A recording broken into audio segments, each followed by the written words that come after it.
Les vraies voix Sud Radio, 17h-20h, Philippe David, Cécile de Ménibus.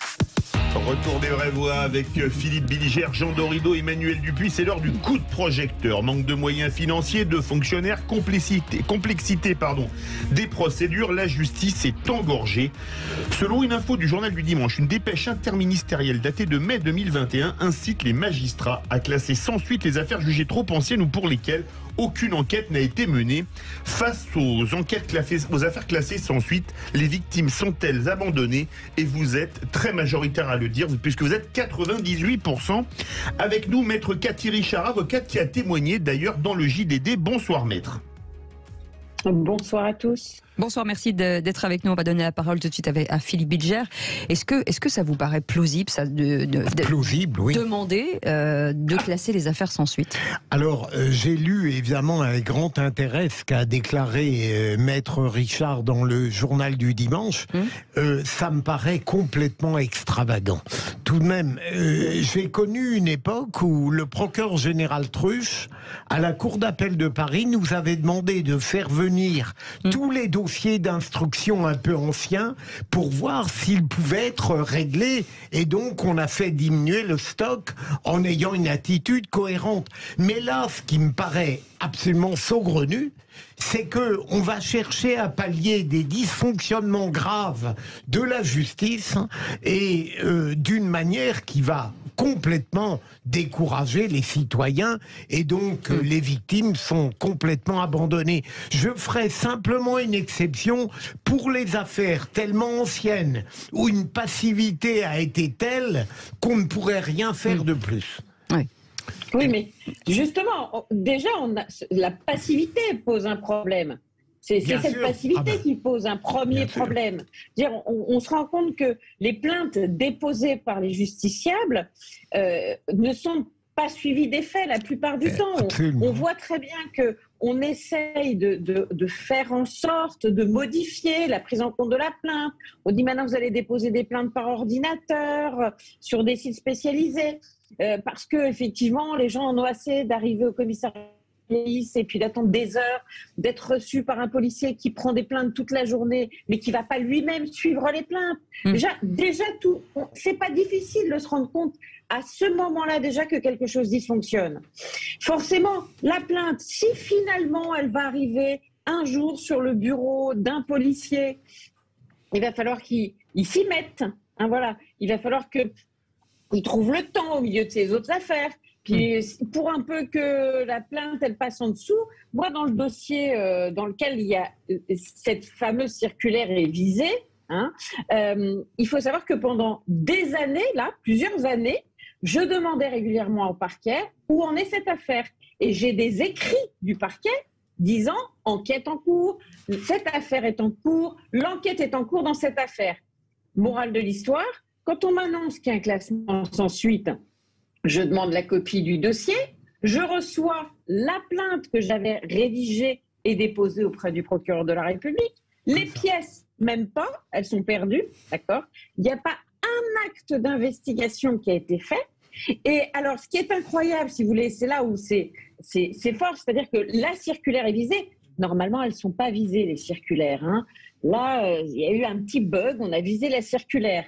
Mais sinon, en dessous, il est indiqué ce qu'on voit très souvent, indiqué « Je vous informe qu'après examen de cette procédure, les poursuites pénales ne sont pas engagées au motif que, et alors là, roulement de tambour, les faits ou les circonstances des faits de la procédure n'ont pu être clairement établis par l'enquête. » Par l'enquête ? Par l'enquête ? Mais quelle enquête ? De quelle enquête parle-t-on ? Les preuves ne sont pas suffisantes pour que l'infraction soit constituée et que les poursuites pénales puissent être engagées. Vous pouvez contester. Alors, on se rend compte d'une chose, on se rend compte que là, moi, je sais, parce que moi, j'ai fait la plainte, parce que j'ai mis les pieds, j'ai visé les faits, j'ai visé les faits d'abus de faiblesse, j'ai visé les faits d'abus de confiance, j'ai mis les pièces qui justifiaient, et je vois que ne revient rien à part ma plainte, qu'il n'y a rien été fait. Et vous imaginez pour le justiciable lambda, c'est juste affolant. C'est juste affolant. Et c'est la règle presque, j'allais dire, parce que déclassement sans suite pour auteur non identifié, attendez, c'est pas auteur non identifiable, c'est auteur non identifié.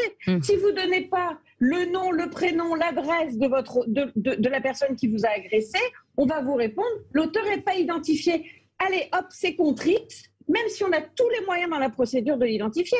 Même si vous venez dire, celui qui m'a agressé était le videur de telle boîte de nuit qui travaillait à telle heure, à tel endroit, il ressemble à ça. C'est facile de l'identifier. Mais non, c'est une plainte contre X. Donc, auteur non identifié, classement sans suite. Les faits semblent pas constitués.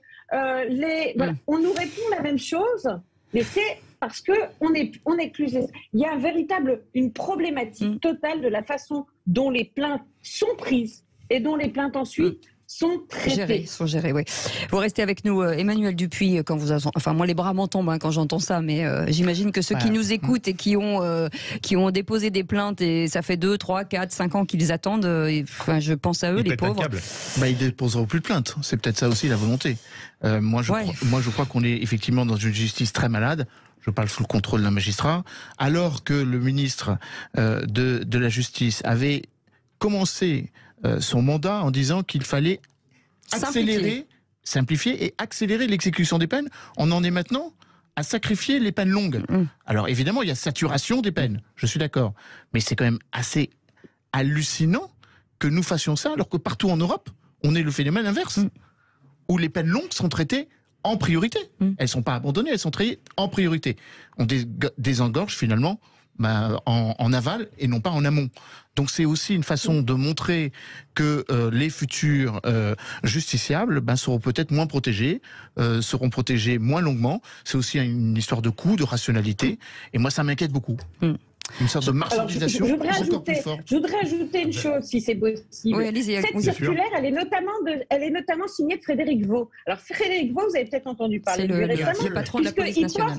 Il porte, voilà, mais c'est surtout qu'il porte le projet qui vise à, je le dis, moi je l'affirme, je suis libre de le dire, qui vise à détruire la police judiciaire. Voilà, c'est-à-dire que on n'est déjà pas bien, on va être très très mal.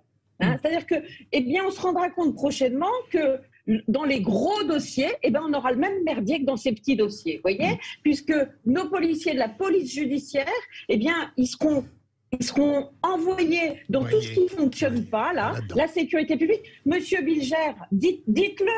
Mais je le dis, je ne cesse de le dire, mais de manière totalement scandaleuse, je n'ai pas d'influence. Oui.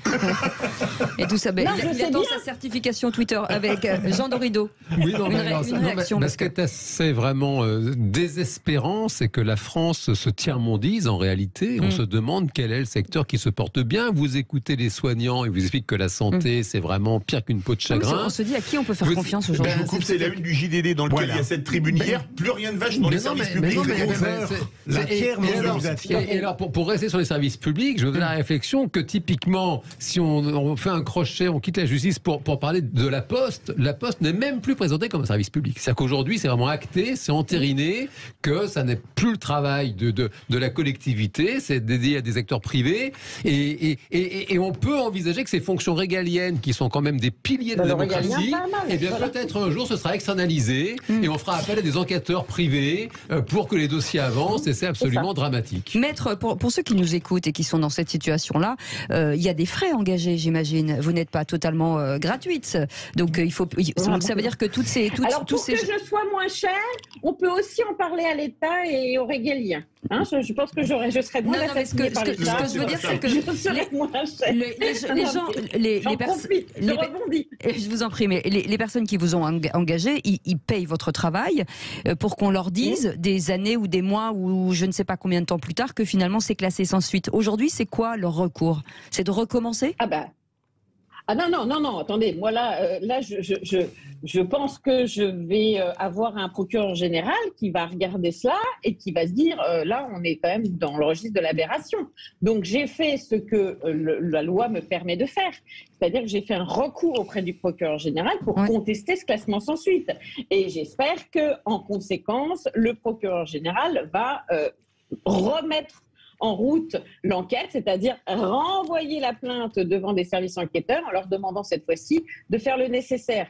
Mais il faut savoir que c'est quelque chose que j'ai fait souvent, parce que très souvent j'ai eu des classements sans suite, que j'ai contesté. Je me souviens même m'être déplacée un jour pour aller rencontrer un procureur général à Rouen, pour expliquer à quel point le classement sans suite de la plainte de mes clients était une aberration, et je ne me voyais pas, je me refusais à faire une plainte avec mention de partie civile, parce que faire une plainte avec mention de partie civile, c'est entrer encore dans un autre, une autre dimension, c'est-à-dire la dimension de ce sont des affaires entre parties. Et par exemple, j'ai un dossier de plainte avec mention de partie civile dans lequel j'attends depuis plusieurs années que le doyen des juges d'instruction m'ordonne une consignation. Mais ça veut dire que c'est du deal. Finalement, vous êtes obligé d'aller sur place et de dealer en face à face, en fait.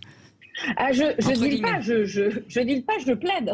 Oui, non, mais ce que je dis, non, mais ce que je veux dire, c'est que... Je peux le dire, pour le dossier dans lequel j'attends une consignation, c'est à Coutances. Vous voyez, c'est pas tout à fait la porte à côté de Pontoise et Paris où j'exerce habituellement. Mais je vais jusqu'à Coutances, je suis à Coutances, et on me dit, ah ben non, là, le juge d'instruction est débordé, donc regardez, tout ça, c'est le tas des plaintes avec mention de partie civile dans lesquelles il doit... ordonner des consignations, et on attend. Philippe Bilger. J'ai toujours pensé, et ça je l'ai écrit, que le gros problème dans la magistrature, c'est qu'il n'y ait pas de véritable contrôle professionnel. Imaginons lorsque ces magistrats ont reçu des plaintes et qu'ils n'ont même pas pu faire le geste élémentaire de l'envoyer à un service d'enquête, c'est tout de même inimaginable. Et donc, est-ce qu'on ne pourrait pas faire l'autopsie, si j'ose dire, de ces graves dysfonctionnements et d'en tirer les conclusions de manière claire et précise sur l'incurie de certains magistrats et la valeur d'autres. Je sais bien que la tradition, c'est de considérer que tous les magistrats sont remarquables. Malheureusement, ça n'est pas le cas. Mais le contrôle professionnel, si on le mettait en œuvre, il serait redoutable du plus haut de la magistrature jusqu'au plus bas. Et on pourrait l'appliquer à d'autres métiers, entendons-nous. Mais pour qu'on comprenne bien... Certes, mais la différence avec les autres métiers, si je peux me permettre, monsieur le Bilger, c'est que il y a quand même une forme d'irresponsabilité du magistrat, qui le sait très bien. Alors après, je dois dire que je peste souvent contre les magistrats, mais je vais me faire des formations professionnelles, leur avocat aussi. Ils travaillent de plus en plus dans des conditions pourries. C'est-à-dire que de plus en plus, les magistrats ont une charge de travail qui est énorme. L'humanité, elle disparaît de partout. C'est pas la peine d'essayer de... Monsieur Bilger, nous, on s'est vus, on a plaidé ensemble. Enfin, moi, je plaidais, vous requériez. Mais on se parlait. Maintenant, on ne se parle plus. Voilà, il n'y a plus d'humanité dans notre justice. Il n'y a plus rien. Il y a des magistrats qui sont débordés, qui sont la tête dans le guidon, qui lèvent plus le nez, qui s'intéressent plus à nous, qui s'intéressent plus aux justiciables, qui s'intéressent plus aux gens qu'on représente. Bon, c'est pas tous, mais c'est quand même une idée générale. Et tout le monde est tendu, tout le monde est surtendu. Je reprends ce que vous disiez tout à l'heure. On est dans la problématique du régalien tout fout le camp. Voilà. Donc là, on a toute la problématique. Je veux dire, au lieu dans cette circulaire, puisqu'on est parti sur cette circulaire, au lieu de dire dans cette circulaire, on a un vrai problème de stock. Il faut absolument que les plaintes soient regardées, étudiées, etc.